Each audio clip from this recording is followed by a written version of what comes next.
बदनाम ज़माने ट्रेन 1717 का एक ऐसा पुरअसरार वाक़या कि जो हमारे दिलों को हिला देने के लिए काफ़ी है। जी हाँ गाइस, मेरा नाम है अब्बास और आप लोग देख रहे हैं मेरा YouTube channel horror story with Abbas. Story शुरू करने से पहले वो लोग जिन्होंने अभी तक चैनल को सब्सक्राइब नहीं किया, उनसे रिक्वेस्ट है कि चैनल को सब्सक्राइब और वीडियो को लाइक करना मत भूलें। तो गाइस चलते हैं स्टोरी की तरफ। ये वाक़या हमारे असद भाई जो कि इंडिया से ताल्लुक़ रखते हैं, उन्होंने हमसे शेयर किया है। चलें आएँ उनका ये वाक़या उन्हीं की ज़बानी सुनते हैं। ये 2010 में सर्दियों की एक सर्द शाम थी जब मैं बदनाम ज़माना ट्रेन 1717 में सवार हुआ जो मुझे न्यू दिल्ली से मुंबई ले जाएगी। ये सफ़र महज 17 घंटों का होना था, लेकिन मुझे बहुत कम मालूम था कि ये कभी ना ख़त्म होने वाला डरावना ख्वाब बन जाएगा। जब मैं अपनी सीट पर बैठा तो मैंने एक खौफनाक माहौल देखा। मुद्हम रोशनी वाला डब्बा माजी की कहानियाँ बयान कर रहा था। मैंने इस एहसास को ख़त्म करने की कोशिश की, ये सोचकर कि यह सिर्फ़ मेरी तख्लील की चालें हैं। ट्रेन स्टेशन से बाहर निकल गई और हमने अपना सफ़र शुरू किया। मेरे आसपास के मुसाफिर नॉर्मल लग रहे थे, लेकिन एक आदमी था जिसने मेरी तवज्जो मबजूल कराई। एक बूढ़ा आदमी जिसकी आंखें धसी हुई थीं और पीले रंग के लिबास में मौजूद था। वो कोने में बैठा, उसकी नज़रें किसी नामालूम हस्ती पर जमी हुई थीं। जैसे ही रात हुई, ट्रेन वीरान इलाकों से गुज़र रही थी। ऐसा लगता था कि बाहर का अंधेरा हमारे कंपार्टमेंट में छा गया हो और मैंने अपनी रीढ़ की हड्डी में ठंडक महसूस की। अचानक बूढ़ा आदमी धीमे लहजे में बोला, इस ट्रेन का अपना एक दिमाग है, ये खौफ खाती है।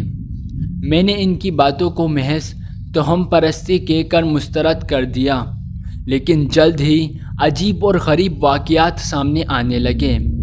मुसाफिर एक एक करके गायब होना शुरू हो गए। सिर्फ ये कि वो कहाँ गए थे इसको याद ना करके वापस लौटने लगे। कुछ ने अपने कानों में खौफनाक सरगोशियों के बारे में बात की, जबकि दूसरों का दावा था कि राहदारियों में छुपी हुई सायादार शख्सियत को देखा है। मैंने अपने आप को समझाने की कोशिश की कि यह सिर्फ मेरा तसव्वुर था, लेकिन वाक़यात बढ़ते जा रहे थे।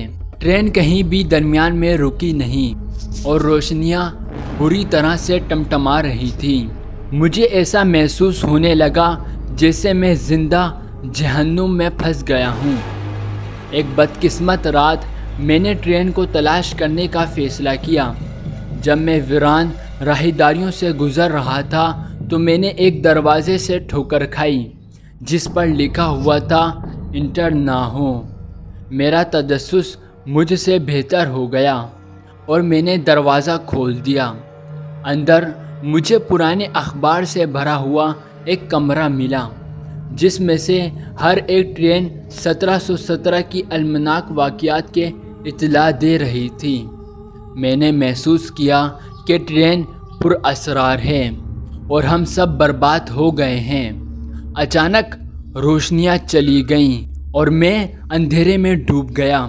मैंने सरगोशियों की आवाज़ सुनी जो हर गुज़रते लम्हे के साथ बुलंद होती जा रही थी। मेरे जहन में बूढ़े आदमी के अल्फाज गूंजे, ये ट्रेन खौफ खाती है। मैं ठोकर खाकर अपने डब्बे में वापस आ गया। दूसरों को ख़बरदार करने का अज़म किया, लेकिन बहुत देर हो चुकी थी। ट्रेन ने पहले ही हमें अपना होने का दावा किया। एक एक करके मुसाफिर गायब होने लगे और दोबारा कभी नहीं नज़र आए। मैं आखिरी शख्स था और मैं जानता था कि मुझे फ़रार होना है।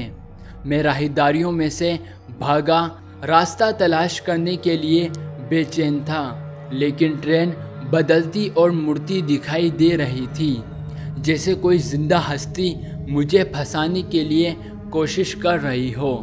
और फिर सब कुछ सियाह हो गया। जब मैं आया तो मैं हस्पताल के बिस्तर पर पड़ा था। अजनबियों ने घेर लिया था। उन्होंने मुझे बताया कि मैं ट्रेन के डब्बे में बेहोश पाया गया जो कुछ घंटे पहले मुंबई पहुंची थी।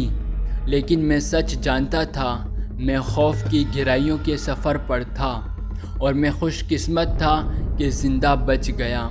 उस दिन से मैंने फिर कभी ट्रेन 1717 पर कदम नहीं रखा, लेकिन इस मलून सफ़र की यादें मुझे अब भी परेशान करती हैं। एक याद दहानी कि कुछ होलनाकियाँ बेहतर तौर पर अनकही रह जाती हैं।